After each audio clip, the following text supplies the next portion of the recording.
আসসালামু আলাইকুম এভরিওয়ান। আমি আজকে আপনাদেরকে ভুনা খিচুড়ি করে দেখাবো গরুর মাংস দিয়ে। এই জন্য চাউলটা সুন্দর করে চাউল, মসুরি ডাল এবং মুগ ডাল ভিজিয়ে রেখেছি।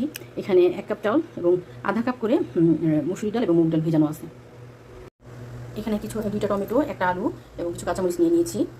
এখানে আমি পেঁয়াজ কুচি করে নিয়েছি এবং ঘি দিয়ে দিয়েছি। এখন দিয়ে দেবো এখানে লবণ। এখানে আমি আদা বাটা রসুন বাটা দিয়ে দিয়েছি।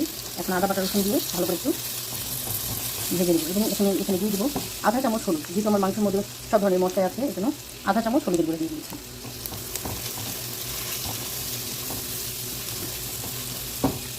এখন এই পর্যায়ে আমি সব আলু এবং টমেটো দিয়ে দেবো। আলু ও টমেটো ভালো করে একটু ভেজে নেব। 2 মিনিট আমি টমেটো ভেজে এখানে আমি যে চাউলটা ভেজে রেখেছি, পোলাও চাউল এবং ডাল এগুলো আমি দিয়ে দেবো। আলু এবং টমেটোটা কিছুক্ষণ মশলার সাথে কষিয়ে নিয়েছি। এখন এখানে চাউলটা দিয়ে দিই। এখানে চাউলটা আমি দিয়ে দিয়েছি। এখন আলু এবং টমেটোর সাথে চাউলটাকে ভালো করে কষিয়ে নেব। এখানে চালটা আমি ভেজে নিয়েছি। এই কাপের 1 কাপ চাল দিয়েছি, তাই 3 কাপ পানি দেবো। যেহেতু ডাল দিয়েছি 1 কাপের জন্য 2 কাপ পানি দিতে হয়, তো এখন আমি এখানে 3 কাপ পানি দিয়ে দেবো।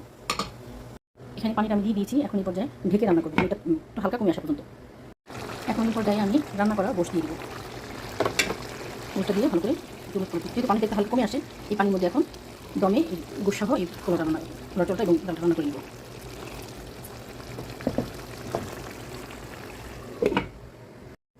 এই পর্যায়ে গোশটা ভুনা খিচুড়িটা কমপ্লিট হয়ে গেছে। একটু ভিজা ভিজা থাকবে এই খিচুড়িটা।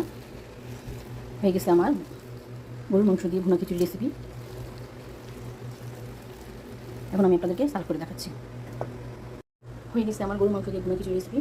আপনারাও আমার রেসিপি ফলো করে বানাতে পারেন। যদি আমার রেসিপি আপনাদের ভালো লাগে আমাকে সাপোর্ট করবেন এবং আমি নিত্য নতুন রেসিপি দেখার জন্য আমার পাশে থাকবেন।